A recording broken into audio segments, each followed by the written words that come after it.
Hello and welcome to Spark Joy Astrology. My name is Joy and I am here to break down the astrology for Wednesday, August 9th, 2023, friends. Today's a day where we are ending some waves that we've been working with energetically for quite a while. One of them is Uranus squaring Black Moon Lilith. This is the last day of this aspect that has been holding strong for a while, friends. We've been looking at deep instinctual feelings bubbling up from the depths of our soul with this particular aspect, and it's really been asking us to free ourselves of anything that has made us feel maybe obsessive, maybe shameful towards, or any of those yucky feelings that Black Moon Lilith on her lower end of her spectrum represents. We are now working with this day to let it go. This is also the last day in which Venus and Black Moon Lilith, Venus retrograde, so asking us to go inward and look at how we need to love ourselves a little bit more.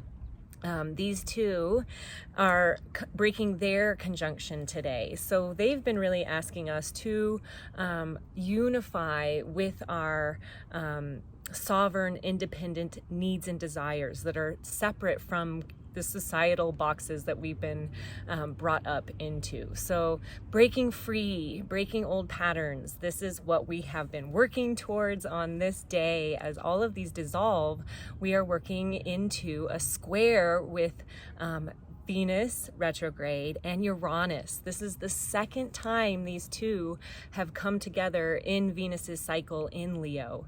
The first time she was in pre-shadow, now she's coming back in the retrograde, and she'll go back a third time once she goes direct on September 3rd. That's not when Uranus and her will meet, but that's the day she goes direct. I actually didn't have time, friends, to look at that third square, but we're definitely working with a story, and we're in the middle of the story now, and I'll dive deeper into what this story is speaking to, but this particular aspect when it comes up. But first, let's start with the first aspect of the day, and that was at 2 a.m. Mountain Daylight Time. The moon in Taurus at 27 degrees made a sextile to Neptune in Pisces, who's going retrograde at 27 degrees. This is a beautiful, intuitive power up, friends. It's cosmic support to align to our higher self. A beautiful butterfly just flew by as I said that. Love that. Okay, but dreamy, intuitive, spiritual energy is available to us early on in the morning. So maybe you had some awesome dreams. But these are waves to ride into spiritual practices that really charge up your shashumna, your energy system. So beautiful way to start the day. Then we move to 4:39 a.m. Mountain Daylight Time, where our moon at 28 degrees of Taurus trines Pluto retrograde at 28 degrees in Capricorn. This is a deep level up, friends. We've been working with Pluto squaring the nodes, which he is, making that intense T-square, and that will be happening until September 3rd. So now that our moon is checking in with this trine, which is by the nature of Jupiter, so benevolent, blissful, power-up energy, and guru energy, we have a deeper understanding of our emotional self in this cycle that we've been working with Pluto. It's a big cycle, friends. Since 2008, we've been working with Pluto in Capricorn. So this is a level up at this point, working with that skipped step of fate, and really at this point seeing how far we've come in this lesson and how our transformation is truly happening today. So achieving a new layer of growth in this intense transformation, we get a cheers for that, friends. And then we move to our next aspect at 5:09 a.m. and this is the big one, friends. This is Venus retrograde squaring Uranus at 22 degrees. Uranus is in Taurus, earthy, feminine, and Venus retrograde is in Leo, the fiery lion heart energy. So these two, this square, the first time we felt this energy in pre-shadow was early July, around July 2nd.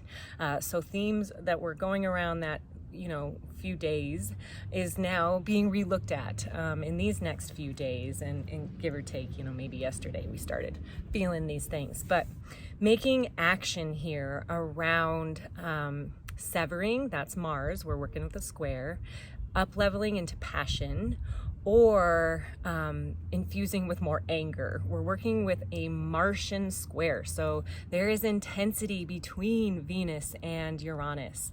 But this is the opportunity to use the last quarter moon that we're working in to let go, to make that Martian warrior energy of this square be about our willpower to make change in the positive direction that our moon, checking into Pluto earlier this morning, felt that we were working towards, right? So friends, but now we're really able to have some tension maybe in this experience early in the morning between Venus and Uranus.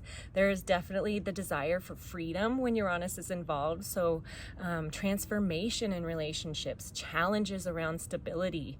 This is also the opposite spectrum, excitement and change and up-leveling out of old ways of doing life, tradition, and evolving into a whole new paradigm. So, there's a big spectrum with Uranus, but this is definitely sparking up desires for freedom, friends.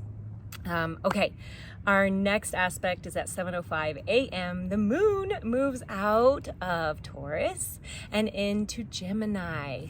This is a air sign, so we're already into communication. This is a masculine sign. Again, more left brain things, communication, analyzation, intellectual things. And it's also a mutable sign, meaning that it is adaptable. It's represented by the twins. So there is this curiosity and anxiousness with the twins. They're very communicative and playful. I know a couple pairs of twins out there, and it is a wonderful energy, but it's very, can be like fighty. Like, I have a Gemini son who loves to fight with his brother. It's like this, the two twins, they love to go at it. So it's definitely a very, playful energy, though. I always think of the bee moving from flower to flower, just very gregarious and wanting to learn a little bit about everything. It can be a little bit gossipy, friends. But with this curiosity in mind, our moon then moves to 5 degrees at 4:45 p.m. Big gap there before we have any aspects, right? That's always kind of interesting, what's happening in that gap time. It's hopefully some chilling out a little bit. But anyway, at 5 degrees of Gemini, our moon squares Saturn in Pisces. He's going retrograde. This can be some sadness, friends, serious energy, and very much restraint, constrained types of feelings. So when our moon is involved, this can be around close emotional bonds and relationships, around your emotions. So you may want to not really want to share a lot about how you're feeling today, or at least in the evening. But there's definitely some sadness with this energy. So the opposite spectrum is to use it into working in towards dedication, tapas, towards something that you love. Emotional work would be really beautiful, because we're working with the moon. Maybe this is a time that you can get deep with yourself, take a private time to journal. It's a beautiful time to collect your feelings, to get into that maturity, wise, level up energy into our emotions. So at 6:47 p.m., we have a beautiful aspect at Mountain Daylight Time. Mercury, 14 degrees in Virgo, so his home sign where he is making magic happen, is trining Jupiter in Taurus at 14 degrees. Hello, beautiful aspect. This is our Mercury representing communication. He also actually rules where our moon is now in Gemini. So he co-rules Virgo and Gemini. So we got a lot of lovely Gemini energy going on right now, and Mercury energy happening. So communication is hot, friends. This is a beautiful aspect for good news, right? Jupiter expands things, is benevolent, positive conversations, good to go socialize this evening. Deep layers of communication are available because Mercury is able to go into those multi-layered realms of reality as Apollo in hell and heaven. So we can really use this for our own inner guru magic, as well as making new friends out and about tonight, and maybe profitable friends, because that energy of Jupiter is in Taurus, and guru friends that could really help us along our path. Because Mercury is in Virgo, it could even be a wellness coach or somebody helping us with our quest towards better health. But that is the aspects for today. Those are the aspects for today, friends. So I wish you a very beautiful Wednesday, and hopefully I will see some of you in yoga tonight. I love you very much. Happy, happy day. Mwah.